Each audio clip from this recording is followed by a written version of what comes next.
going on with inflation coming up. We're going to discuss all of that momentarily.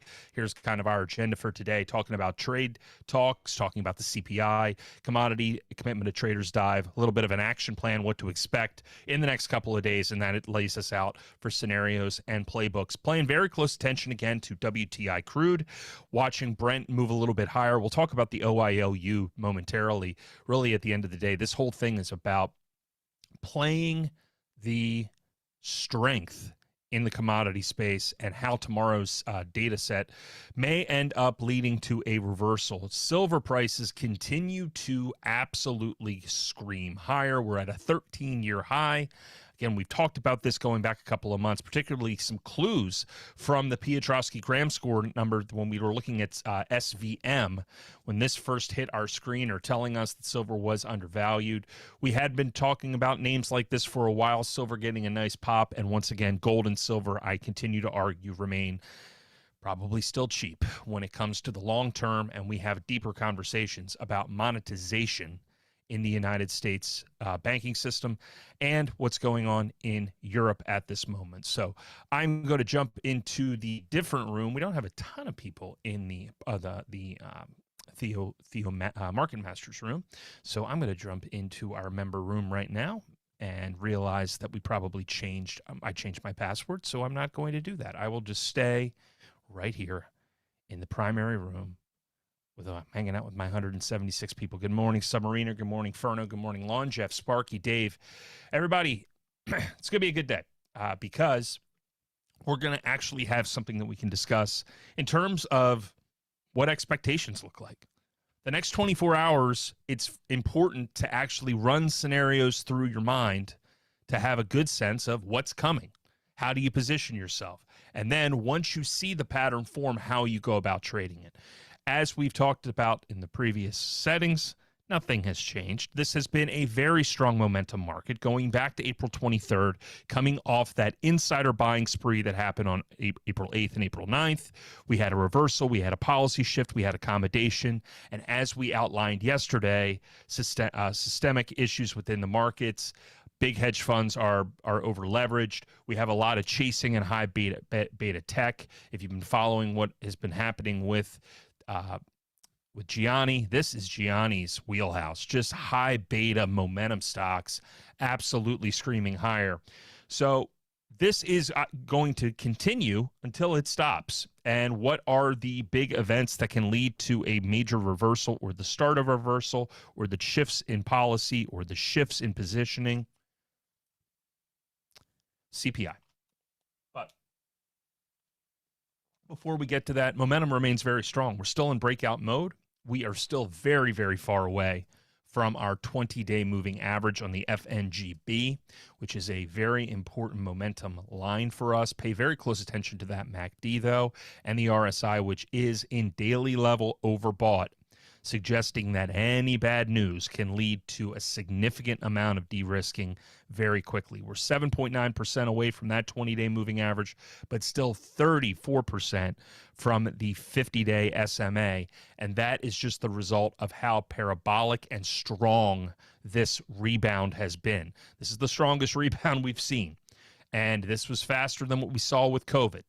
This rocketed back, and we are still very, very far away from key technical levels that would suggest something very bad is happening. But the idea that we could potentially retest those 20-day that 50-day moving average certainly needs to be considered. We have seen that happen multiple times. We saw it happen in December, coming off the top in December for the Mag 7. We rode down, we tested the 50. We got a little bit of a pop and consolidation until we had that excess liquidity drain that started in February. Strong stocks, TER, Uber continuing to see strength. Qualcomm's continuing to see strength. A lot of movement across the entire chip sector yesterday after Howard Lutnick's talk, suggesting that there is progress going on in London. But today is a much more important day for trade decisions, and that's why we have to discuss what those potential outcomes are later today. Stocks that I'm watching, G-Park, GeoPark Limited, coming off that 20-day moving average, now popping above that 50-day, looking for some strength here. This is in the E&P space. Oil stocks looking strong at the moment. Not sure how long this is going to last, but the XLE has been warming up in recent days. I know Brandon was on top of this. He has a trade looking out to July on the XLE. So one of the things that I've been looking for has been just simply trading around this spread right here between the 20-day and the 50-day. Continued strength here. As we'll note, a lot of this is tied to the commitment of traders report. And as I outlined yesterday in my session, has nothing to do with OPEC, has nothing to do with trade, has everything to do with the positioning in oil markets, how CTAs are positioned, how traders are positioned, and how the outcomes compared to their expectations. This is a very important lesson to learn. When it comes to CPI or to jobs reports or any of these big data sets, what can happen in this environment is that you end up in a situation where the jobs number looks great or the inventory numbers on OPEC look great. However, the positioning of the large institutions is really what matters, because if they expected a better number or they expected a worse number, that needs to be balanced out.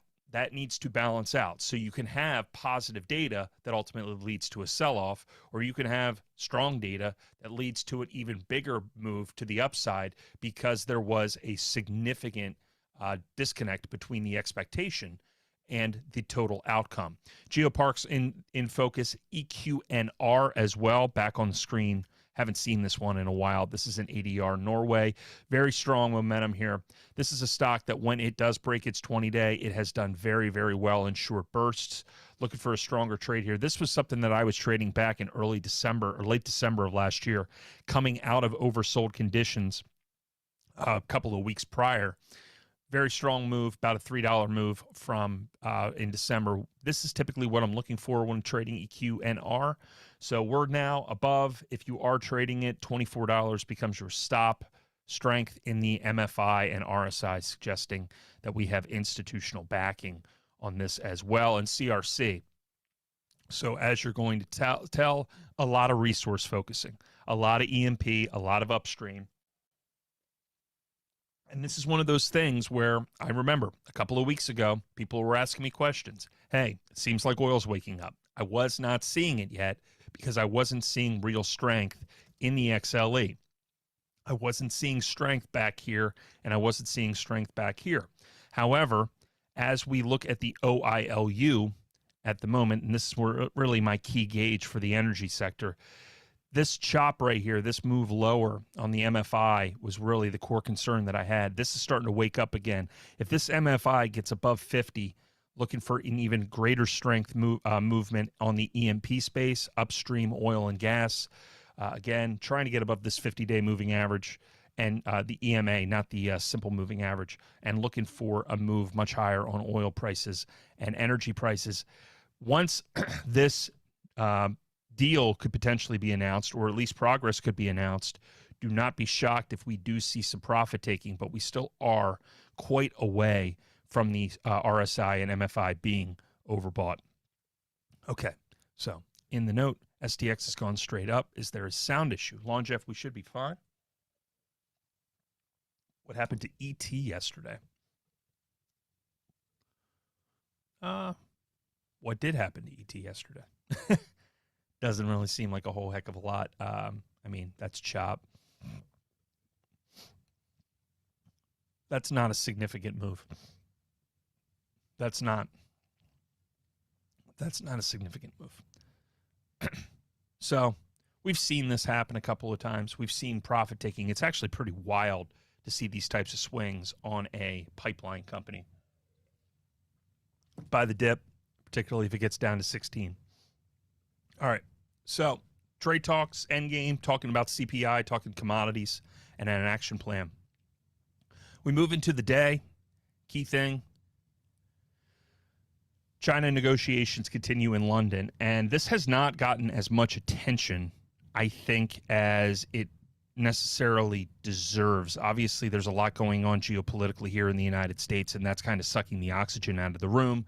But as I look out and pay very close attention to this, this is the key thing today. It is the conversation that we have to have about export controls tied on U.S. semiconductors versus rare earth material access. This is the line. This is what all of this is going to come down to. China wants to be further engaged technologically. We have forced them into gray markets over the last decade, and we are hyper-reliant on rare earth materials. And while we could sit here and we could say, hey, let's just strip everything out and we can just start strip mining Wyoming, it is extraordinarily energy and environmentally intensive. It is also extraordinarily expensive. The capex of this is very difficult. And one of the other things, you're not going to get a lot of this through the courts. So at the end of the day, there are plenty of legal groups that will do anything they can to shut down mining. That is evident with what has happened at Thacker Pass over the last decade, which is a Nevada mining location that would have been very significant for lithium. We're finally breaking ground, but we're about 15 years behind on that because we wanted to protect a rare buckwheat that has been there since I don't know how many millennia, but I don't care. That said, these are the types of games that are played here in the United States. This includes trying to shut down Permian oil and production over a lizard. This includes trying to shut things down up along Oregon where there's plenty of lithium, but we do not mine for it. This is many years away, right? It's many years away from us to be able to actually do any of these things. You cannot just turn on a tap. So if that is the case, we need to go out and we need to try to find it. Well, turns out China owns the bulk of rare earth materials. So we have bottlenecks. And if we want to produce iPhones in the United States, which probably is not going to happen, we are going to need significant amounts of materials. The entire green transition cannot transpire without a number of rare earth materials. There are roughly 16 materials that need to be procured in order to achieve the net zero goals that have been laid out by Western governments. Now, I'm not saying this from a political standpoint. I'm simply stating it from a feasibility standpoint. We have never doubled at any point in history the production of one metal in 10 years, even in the face of war.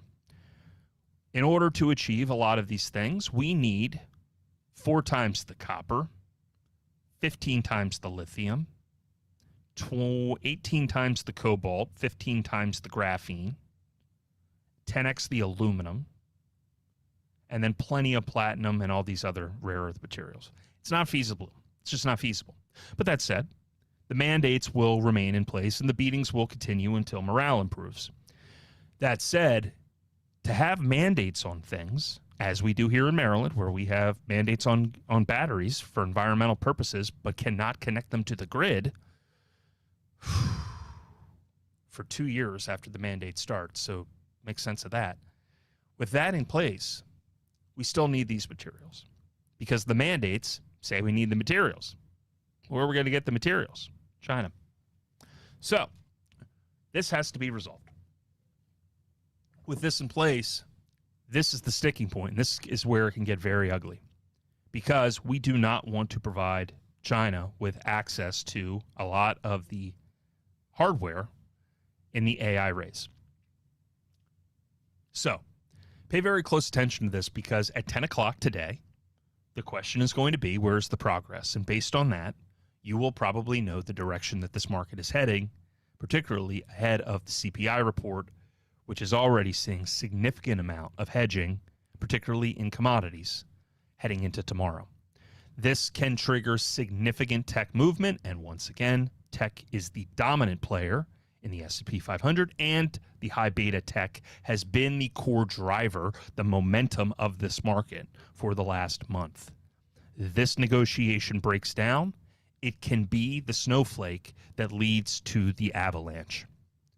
Chip stocks rallied yesterday on positive sentiment. AMD, ARM were up 4%. Today's 10 a.m. headlines can cause 2 to 3% swings. Yes, this is possible. Not just really in the S&P 500, but you're talking about ARM and AMD and anyone who is related to it. And once again, some of those names like Riot, some of those names in the alternative energy space, companies that were crypto miners that are turning into alternative energy platforms, which are, by the way, overbought. All of these things can move violently. So pay very close attention to volatility in tech ETFs and in the futures, in the QQQ and the NQ. Futures are contracts that let traders bet on index directions before markets open. Delta reflects net pressure. Are traders aggressively buying or selling? We're going to be looking at heat maps on this stuff later today. A heat map is a visual chart showing large order clusters by sell intensity at each price level. So this helps pros identify key turning points, red sell zones, green buy zones. We will be digging into this later today. CPI. Inflation gauges. Ah, yes, this thing. This has worked. This had to have been right once. They changed the number in 1990 in terms of how we assess CPI. And if we were going off the 1980 number, we probably would be at about 75% higher than the official number. But we're measuring inflation and price changes for goods and services. Remember, debasement is not included in inflation. Debasement is a consequence of money printing. Debasement finds its way into equities and land and other things, and that is hidden in CPI. Instead, we're focusing on the basket of goods and services that Americans purchase. The next release is tomorrow at 8:30. The Bureau of Labor Statistics will release it, and this is a very important. Don't we do this every time? This is the most important CPI report that we've seen. Well, I want to go back to 2021 real quick, and I want to remind people that in 2021, everyone expected significant rate hikes, and that rate hikes would ultimately lead to a diffusing of all of the inflation in the United States. Sometime around mid-2022, when everyone was projecting that we were going to go to 4%, and I was saying we needed to go to 6% on the Fed funds rate in order to drown all of this in a bathtub, what ultimately happened was there was a release made by Mr. Powell, and Powell said that we would not hit 2% until 2025. 2025, he said. Well, then 2025 came, and now he's saying we're not going to get there until 2027. We are not going to get to 2% until 2028, and it's going to require a significant market downturn to get there because the Treasury Department continues to pump into the system, and that is leading to support in services inflation. The market expected 5 cuts this year. The market is probably not going to get any cuts this year. 63% chance of a Fed funds rate now in September. This number can change very quickly. This number could be at 10% next Friday if this CPI comes in hotter than expected and the trade war data comes in. The trade war is not resolved. A hot CPI could reverse that expectation very quickly. So what we're seeing and how people are kind of prepping for this, Treasury flows are showing bond market expectations. Buying is safety, selling is yield seeking. We have an auction coming up, a very important auction, a 3-year auction that is coming out today. And why does that matter? Because the last time that we had one of these types of events, the Federal Reserve stepped in and bought bonds. Remember, it's not quantitative easing. It's just, we're just buying things that we already had. Well, you're still buying bonds and you're still engaging in levels of quantitative support. You're still doing something that is necessary in order to provide stabilization to the mod market, which is the outcome expectation of what QE is. So I don't care if you call it QE, you can call it basket weaving. It's still designed to stabilize the system, and it still is bullish for equities. A couple of weeks ago, they added $60 billion in just a couple of days, and everybody goes, it's not QE, it's not going to do anything. And as I said, more capital into the system drives equity prices. And here we are on the verge of hitting 6,100 again. There is no coincidence when it comes to the relationship between the Fed's balance sheet expansion and what happens in the equity markets. That said, on a global liquidity standpoint, the Fed has not been as supportive in the last couple of months as we had seen in previous quarters.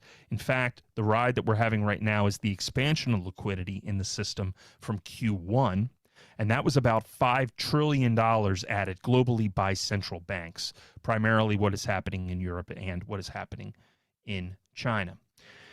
Keep a very close eye on the VIX, measuring volatility expectations. Keep an eye on the VIX skew, the cost difference between the upside versus downside protection, the hedging demand. There is going to be a lot of positioning today, and the rising skew means that institutions are bracing for volatility or downside risk.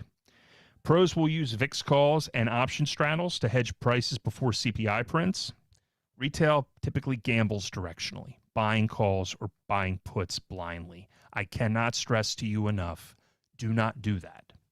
Do not start speculating on what you think the market is going to do around CPI, because as I noted, it's not what the CPI number says. It's what the pros and the institutional capital is positioning for. And things will be unwound, and it will defy your expectations at times. The best approach is to prepare for volatility, not directional moves. So use defined risk strategies like spreads to survive any volatility that comes tomorrow. This is important. This is basic positioning for the commodity trade commitment to traders report that came out on Friday. We don't spend enough time digging into this, and I plan to probably do an entire session around COT. The problem with COT is that it comes out so late in the day that it's already old news by the time Monday comes around on Fridays. But we could dig into one maybe tomorrow, maybe probably next Monday. Let's do next Monday. So this shows how large traders are positioning in futures. We're looking at CTAs. We're looking at what hedge funds are doing. This is published weekly by the CFTC for each major commodity. And once again, this is a very important report because it shows us this positioning.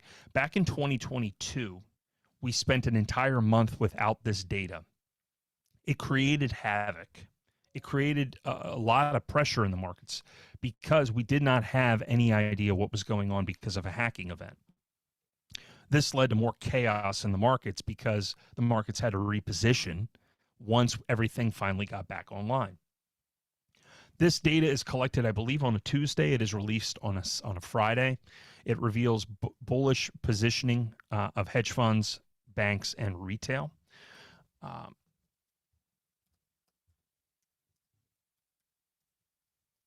One moment. Yeah, it's 3:30 p.m.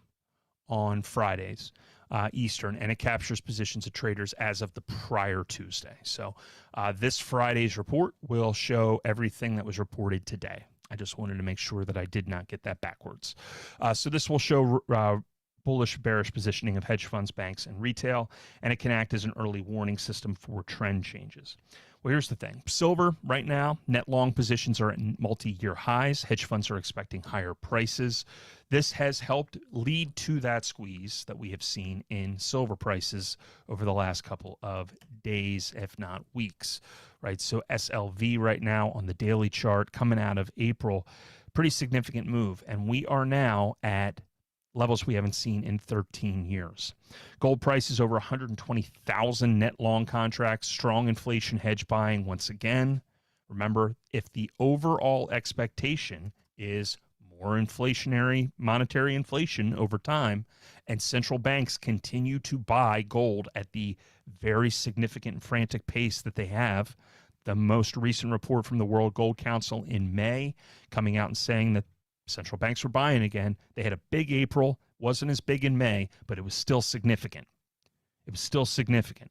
Poland, Kazakhstan, China, everyone is buying. And once again, if the people who are printing money are going out and buying rocks, maybe we should buy some rocks too. Well, the hedge funds are certainly doing that. Speculative longs rise rapidly. Prices often follow short term. You want to pay very close attention to reversals in positioning as possible top and bottom signals. And as we have noted, just pay very close attention on the GDX. Here is the VanEck gold miners. We are not overbought, not by a mile yet, but on the other side, on the silver side, we have seen overbought. So this is one of those things, just to note, that when this unwinds, it can unwind relatively quickly. Don't try to be the first over the wall. I know Don's going to be the first over the wall. But once again, this can squeeze much higher. The question is, are we going to get back to those 2011 highs? That would be something. Metals and energy trends. Platinum remains strong. Inflows signals expectations for industrial demand rebound. That's bullish based on the trade side. Crude oil, managed money has reduced positions pre-OPEC but remains net long. And as we noted, the OIOU, which is the purest direction for the E&P without any fees, because this is an ETN, not an ETF, trying to get above that 20-day, and then we could hopefully see a little bit of a breakout over maybe the next week, week and a half if we can get there, but we have to get there first. Positioning suggests investors are expecting higher energy prices in the short term. Watch the OPEC headlines and the inventory data for confirmation. However, as I noted yesterday, the price will have moved before any of that information comes. And sometimes very good news becomes sell the news events. Price is telling you what the expectations are ahead of these headlines. Pros are accumulating gold, silver, and oil ahead of the CPI. This is a classic inflation hedge. Retail often ignores commodities and chases tech rallies. Yeah. Don't sleep on the commodities. You could use ETFs like SLV, GLD, or USO if you have the futures experience. But once again, I stick to the miners on momentum, GDX, SIL, and on the energy side, it's the XLE. Or if you are trading directionally with momentum, keep in mind Gush. This is a double ETF, double bull ETF around oil production, E&P upstream. Breaking its 20-day moving average. This is something you can hold for multiple days, but do recognize that in this environment, there is a lot of geopolitical risk in hand. It is creeping higher. You could trade this with volume-weighted average price. Watch for the COT shifts weekly for early signs of trend exhaustion or confirmation. Very important because big shifts in the COT can signal that things are overbought, things are oversold. And you will see moves in this, particularly when the OILU gets oversold or overbought. That's typically where you can see some positioning. So keep this in mind, because if you are an oil trader or you do like to actively trade it, be the first person to sell. Be the first person to take profits. Don't try to react. Here's today. I'm going to start putting this together every day. I think it's important for people to just have like a little bit of a day plan if you're day trading, to think about what is coming and how, kind of what I see during the day. 9:30, pay attention to the futures market, the bond yields and commodities for positioning clues of what's going. I do not trade in the first 30 minutes. I wait until 10. I really wait until 10. At 10 o'clock, watch the headlines. And once again, pay very close attention to volume-weighted average price. Volume-weighted average price is that 1 minute on the SPX. As I have noted, in an environment like this, where the markets are bouncing around and algorithms are talking to each other, you are looking for events like this. Last Friday, these very strong moves down that last just a few minutes, and everybody goes, whoa, whoa, whoa, what's going on here? And instead of saying, do me a favor, market, go to the 4th deviation band so that I can buy an in-the-money call on the SPY. Don't worry about what the hell is going on at that exact moment. That is your carnal brain thinking, panic, something's horrible, something went off, there's an electricity outage, whatever it is. Don't worry about that. When you see this move down here, you're buying. You're waiting for a reversal. You're waiting for a reversion. You're trying to scalp off this market. If you see this, don't start going to Google. Start going to your options, your SPY options. And if you get down here, stay in the money just for a very short period of time. You can do quite a bit. You can do quite a bit with a very small move on the SPY when you stay in the money and the options are one directional. One directional. Last Friday, as you could see, we had these types of sell-offs. This was the spot SPX coming into its 4th deviation. 597 took you up to 599 in about 30 minutes. You could do quite a bit with that. You can make a very good return on that if you're $1 or $2 out of the money trading zero date. Do not worry about what just happened. Turn it into an opportunity for yourself. At 11 o'clock, we're going to have that auction. This is going to be an important auction today because we're looking for tone ahead of the CPI number. Remember, a lot of institutions are buying bonds. They want bonds. They need bonds because they're collateral. Well, we're going to see who sits this out and who doesn't. And we're going to see whether or not the Federal Reserve has to step in again. At 1 o'clock, I would be paying very close attention to momentum in energy, semis, and metals and looking for direction. This is around the time that I would start to look again at volume-weighted average price for the possibility of a reversal. At 3:30, the positioning for CPI will likely start. You're going to see some VIX spread straddles and inflation hedges that are going to be placed across this market. There's going to be a lot of positioning and jockeying in that last 30 minutes. And then after hours, I thought I had this at 11 o'clock, so it's 1 o'clock. Okay, thank you. So 1 o'clock is this auction. I was probably looking at the bill time. So there we go. Correction on the fly. There we go. Yes, so fourth deviation band, once again, fourth deviation is below the third deviation. So if you want me to do this, I can. Watch. Maybe one way to think about it. Just go 2, 3, 4. I can't put 4 lines on this. I just can't.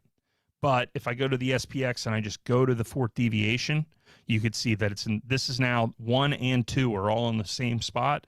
This is 3. This is 4. You get under the third deviation, you by default are in the fourth deviation. So again, just paying very close attention to tapping the bottom of that third standard deviation band, if not moving into the fourth band. If you want to have that fourth band there, you can. Really, at the end of the day, I'm just paying attention to the top of the band itself. The top of the fourth deviation is the bottom of the third deviation. So, different way to think about it. All right. Oracle reports after the bell. WWDC, we'll be looking at that. That'll be fun. And what are the things that can happen? Well, we get a deal done. Tech's probably get a pop. We'll probably see a nice rally on the Qs. If we break down, defensive sectors are probably likely to win. So tech would likely roll over, look into consumer defensive, and also look into the actual defense stocks. For tomorrow, paying very close attention to the Fed at delay, right? Bond sell-off, CPI, probably get a delay. No rate hike or rate cut later this year. Bonds would likely sell off. Stocks certainly would fall. And if we are cool, the Fed green light, you can cut. Fed, sure. Equities and gold likely to rally. Retail trap, they tend to chase old moves. Pro move, hedged setups, and commodity exposure ahead of this event.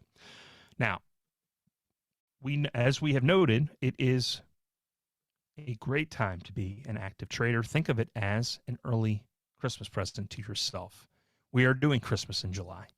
We have a strategy that keeps on giving, and Don is going to be laying out his Christmas-themed trade. 98% strategy retail traders were never supposed to see. Click the link, add it to your calendar, get in there today, 1 o'clock. It is going to be awesome. We were talking about it yesterday. And if you missed anything on VWAP, be sure to note that we do put this in the link pretty much every single day. So you don't have to send an email telling me that I did not prepare you well enough. Again, this is pretty simple to do, and we put this in every day. It is in there right there, TheoTrade.com. But if you do have any other questions, obviously support at TheoTrade.com. Happy to take your questions. And finally, I just want to note, just pay very close attention to price action today. It is a very important next 48 hours. And this is a day that you really want to be paying attention to what the professionals say. This is why we, again, note it's very important that you get in the room with us. We're in there all day talking markets. I'll be back in there later today as well. And as I said, Christmas in June. Click the link, get in there, listen to what Don has to say.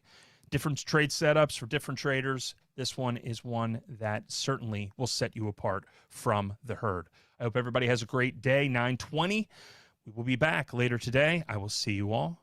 I hope you do join us later today for Don's event, and I will be here tomorrow, 8:45, for TheoTrade Market Masters.